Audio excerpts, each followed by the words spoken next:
Hello hello കൂട്ടുകാരെ, ഇന്ന് നമ്മൾ ഉണ്ടാക്കാൻ പോകുന്നത് ചിക്കൻ കറിയിലേക്ക് ആവശ്യമായ ഇൻഗ്രീഡിയൻസ്.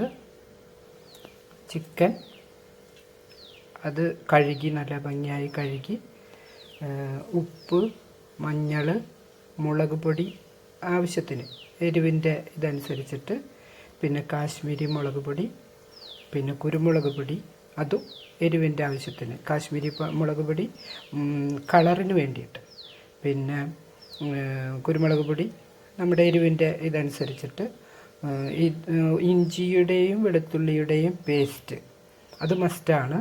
അത് ചേർത്ത് ഗരം മസാലയുടെ ഒരു നുള്ളു ഗരം മസാലയുടെ പൊടി, ചിക്കൻ മസാലയുടെ പൊടി ഇത് ചേർത്ത് കുറച്ച് നേരം, 1 മണിക്കൂറായി, ഏകദേശം 1 മണിക്കൂർ അതിനെ മാരിനേറ്റ് ചെയ്ത് ഇങ്ങനെ വെക്കണം. അല്പം ചൊറുക്കി ഒഴിക്കണം കേട്ടോ. ചൊറുക്കി ഒഴിക്കാൻ ഞാൻ പറയാനായിട്ട് മറന്നുപോയി. ചൊറുക്കി ഒഴിക്കണം.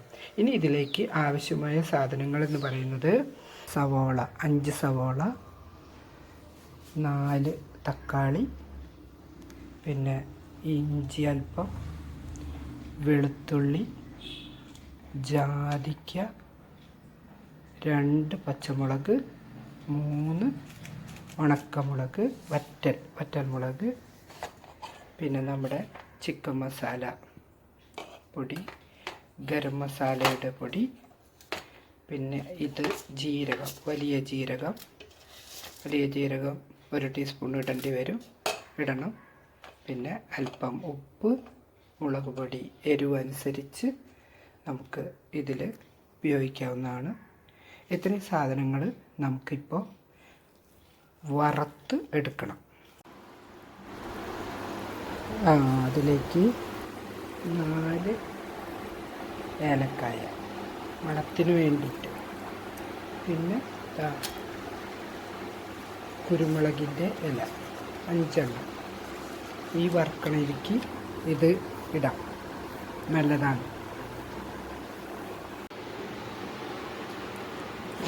മസാല റെഡി.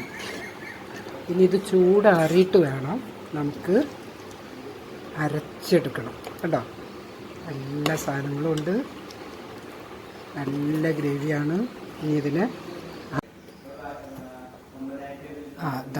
മസാല നമ്മുടെ തയ്യാറായിട്ട് നല്ല നൈസായിട്ട് ആ ഗ്രേവി, നമ്മൾ അരച്ചെടുത്ത ഗ്രേവി, മിക്സ് ചെയ്ത് അരച്ചെടുത്ത ഗ്രേവി എണ്ണ അങ്ങനെ നമ്മുടെ കോഴി അതിലേക്ക് ഇട്ടു. ഇനി ഒറ്റ ആവി നമ്മുടെ കറി, ചിക്കൻ കറി റെഡിയായി. ഓക്കെ, കുക്കറിൽ കറി റെഡിയായി.